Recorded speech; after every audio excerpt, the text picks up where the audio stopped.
보이스 피싱? 그걸 아직도 당하는 사람이 있나? 나는 안 당해. 이렇게 많은 분들이 말하겠지만요. 이렇게 말하고도 당하는 게 요즘의 보이스피싱 실상입니다. 최근 홀로 사는 70대 할머니가 하루에 3번이나 보이스피싱 사기를 당해서 전 재산을 잃었다는 안타까운 소식을 접했는데요. 금융감독원 조성목 서민금융지원국장과 보이스피싱 사기 문제 짚어보겠습니다. 안녕하십니까? 네, 안녕하십니까? 안녕하십니까? 금방 박 아나운서가 소개한 그 혼자 사는 70대 할머니가 이제 보이스피싱을 당해서 남편으로부터 받았던 할아버지한테서 받았던 재산을 다 잃게 된 사연, 이것을 먼저 저희가 좀 정리를 했는데 화면으로 함께 먼저 보시죠. 지난 8일 홀로 사는 72살 김모 할머니에게 전화 한 통이 걸려왔습니다. 금융감독원에 동결 처리 요청하고 있을 테니까 은행 앞에 도착하신 것도 말씀. 금융감독원 직원을 사칭한 사기범의 전화에 할머니는 은행에서 6천만 원을 찾았습니다. 은행 직원의 요청으로 경찰이 할머니를 집까지 모시고 갔지만 경찰도 피해를 막지 못했습니다. 집에까지 들어갔어요. 짜증을 내면서 빨리 나가라, 개인 사생활을 왜 그러냐. 사기범이 할머니를 만나 돈을 받는 사이 다른 일당은 할머니 집에 가 숨겨두라고 했던 4천만 원까지 가져갔습니다. 그리고 사흘 뒤 은행에 남아있는 나머지 돈까지 인출시켰지만 이번엔 수상히 여긴 경찰이 피해를 막았습니다. 다 믿지 말으라고 하기 때문에 그 할머니는 주변 사람은 다 적으로 보는 거고. 이렇게 결국 이제 유산으로 남겨진 1억 원을 사기범들에게 다 건넸다고 이런 얘기인데요. 특히 어르신들을 대상으로 한 보이스피싱은 냉장고나 세탁기, 서랍 이런 데 넣어두라 이런 수법들이 많아진 것 같습니다. 예, 그렇습니다. 저희 금융감독원도 이제 대한노인이라든가 이런 데하고 같이 협력해서 많은 홍보를 하고 있음에도 불구하고 네. 이런 피해가 계속돼서 안타깝습니다. 그러니까 어디에 숨겨두라 이렇게 하면 사실 좀 보이스피싱을 의심해 봐야 하는 거잖아요. 예전에는 지하철 역사에 있는 사물함에 넣어놔라 이랬는데 요즘 집에다 숨겨놓으라고 하는 방법들이 실제로 많이 좀 활용되나 봐요. 그렇습니다. 이제 그 사람들이 이제 빨리 찾기 위해서 네. 일단 집에 냉장고나 세탁기는 들어와서 바로 가져갈 수가 있지 않습니까? 네. 그래서 이제 그런 걸 선택하지 않나 싶고요. 그리고 이제 두 번째는 좀 신뢰감을 주기 위해서 네. 예를 들어서 장롱이라든가 이런 데는 일반적으로 보석을 보호하지 않습니까? 네. 자기들만의 그런 수법이다 이렇게 이제 인식시키기 위해서 그러는 것으로 인식이 됩니다. 근데 이 할머니의 경우에는 사실 사기범들이 사전에 치밀한 교육이 있기 때문에 할머니가 속아 넘어가신 것이 아닌가 이렇게 생각이 됩니다. 예를 들어서 전화요금, 전기요금을 잘 납부했는데 네. 갑자기 전화해서 전기요금, 전화요금이 연체됐으니 이제 신용불량자가 된다 이렇게 이제 겁을 줍니다. 네. 그러면 할머니는 이제 당황하셔가지고 연체 다 냈는데 무슨 얘기냐 그렇게 하면서 아닙니다. 그 은행원들이 지금 다 그거를 이 계좌에서 다 빼갔기 때문에 연체가 된 겁니다. 그러면서 이제 그 계좌 안전 조치를 취해야 된다고 돈을 이제 빼다가 네. 보관하도록 이렇게 유도한다든가 그러면서 이제 또 하나는 은행에 들려서 은행원의 명함을 입수를 합니다. 그리고 은행인 것처럼 그 이름으로 네. 어디 은행에 누굽니다 해가지고 전화를 해서 이렇게 그러니까 철저히 계획하에 황당한 사기를 한번 칩니다. 네. 그리고 은행원들이 불신을 이제 갖게 한 다음에 한 30분 뒤에 전화해서 이제 당신 계좌가 돈이 빠져나가고 있으니 안전조치를 취해야 된다. 이런 식으로 하면서 똑같이 이제 공통적으로 교육시키는 것이 은행원들의 말도 믿지 마라. 경찰이 따라와도 그 사람들은 경찰을 흉내내는 사람들이 진짜 경찰이 아니니까 믿지 마라. 네, 네. 이런 치밀한 교육을 시키기 때문에 이 할머니도 속아 넘어가신 걸로 판단이 됩니다. 네. 실제로 이제 이번에 경찰이 6천만 원을 찾은 할머니를 집까지 모셔다 드리는데도 불구하고 가라고 경찰관을 내쫓은 거 아닙니까, 할머니가? 그게 다 이제 사기범들이 그렇게 시켰다라는 얘기죠? 그렇습니다. 네, 이 보이스피싱이 처음 시작될 때만 해도 우리말을 어눌하게 해서 사실 단박에 알아챌 수가 있었는데 이게 수법이 점점 진화해서 끝도 없는 것 같은데 최근 수법의 특징을 정리해 주신다면 어떤 게 있을까요? 이제 종전에는 일단 불안감을 조성하고 네. 그래가지고 이제 계좌 이체를 유도를 계좌로 이제 유인을 해서 네. 이체하게 해서 인출하는 4단계 방법을 썼는데요. 네. 최근에는 그 2, 3단계를 생략을 하고 불안감, 협박감을 이제 조성한 다음에 네. 그 현금을 찾아놓게 해서 받아가는 그 방문 수치형으로 이렇게 바뀌고 있습니다. 1단계에서 4단계가 2, 3단계를 생략한. 그렇습니다. 그래서 이제 이웃나라 일본에서도 보면 이제 대포 통장을 구하기가 힘들고 하다 보니까 계좌이체 방법으로는 사기치기가 좀 힘들어졌거든요. 네. 네. 그러다 보니까 이제 현금을 찾아놓게 해서 받아가는 수법을 좀 쓰고 있습니다. 네.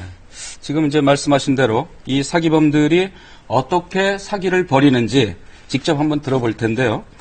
이른바 이제 근엄 목소리 그겁니다. 한번 잘 들어보시고 피해를 줄이시기 바랍니다. 그 압수된 물품 중에 지금 이 명의로 된 농협하고 신한은행 통장이 같이 발견돼서 저희가 사실 확인차 연락드린 거예요. 아, 그래요. 제가 농협 직원인데 어쩌죠? 그래, 잘났다. 끊어.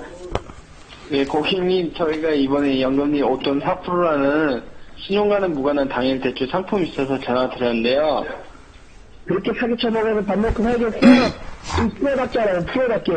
내가 잘 따라해봐.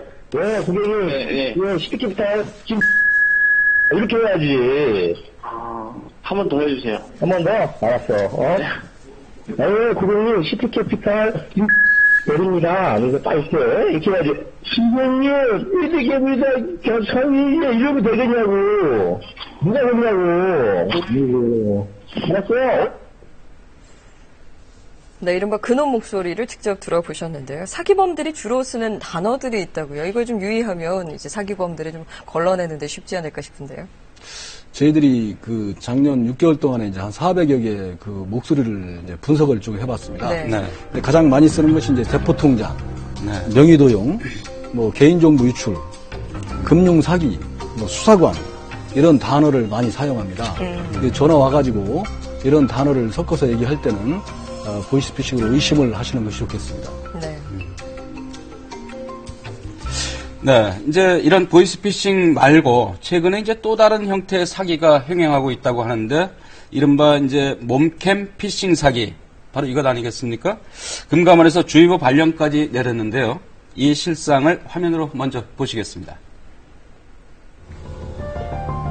사무실에서 남자 5명이 화상 채팅을 하고 있습니다. 이른바 몸캠 피싱 일당입니다. 이 피해 남성들의 음란 행위 장면을 녹화한 뒤 돈을 뜯어왔습니다. 얼굴까지 다 나오고요. 애도박도 못하게 저기 포함해요. 쌀이랑 그때 소정에서 비용이 필요해요. 비용은 300이세요. 낯선 여인으로부터 한 통의 SNS 메시지가 날아왔습니다. 화상 채팅으로 조건 만남을 하자는 은밀한 유혹입니다. 휴대전화로 접속한 순간 상대는 돌변해 동영상을 유포하겠다며 돈을 요구하기 시작했습니다. 숫자나 뭐 이런 거 오고 그러다가 연애가 번지는지 유혹하는 식으로 때릴 것처럼 이렇게 되는 거죠. 제가 얘기를 잘 해갖고 이 몸캠 피싱이라는 게 이게 이제 몸을 카메라로 찍어서 사기를 친다 뭐 이런 얘기입니까? 그렇습니다. 이제 이런 몸을 건데. 카메라로 찍어서 네. 자기가 이제 그 상대방의 전화번호나 이런 거를 이제 미리 그 다 입수해 뒀다가 네. 이거를 이제 공개하겠다 협박하면서 이제 돈을 받아가. 뭐 가족과 지인들에게 그렇습니다. 뿌릴 수 있다 이런 식으로 협박을 하는 거죠. 상담 사례들이 많나요? 뭐 저희들한테도 그 하루에 이제 몇 건씩 접수가 되고 있고요. 네. 네. 최근 4년간 경찰 통계에 따르면 4개월간 그 1,300명이 한 8억 5천만 원 피해를 입었다고 지금 발표되고 있습니다. 네, 심각하군요, 생각보다. 이제 말 못할 사실 고민이잖아요. 그렇습니다. 이게 문제는 이 조건 만남 빙자 사기나 이 몸캠 피싱 같은 경우는 현실적으로 구제받기가 어렵다고요. 이 전기통신 사기 특별법에는 일반 피싱이라든가 그 대출 사기는 이제 피해 구제가 그 전화로 지급 정지시키고 네. 또 이제 잔액이 남아 있을 때는 이렇게 이제 소송 없이 돌려받을 수 있는 이런 제도가 있는데요.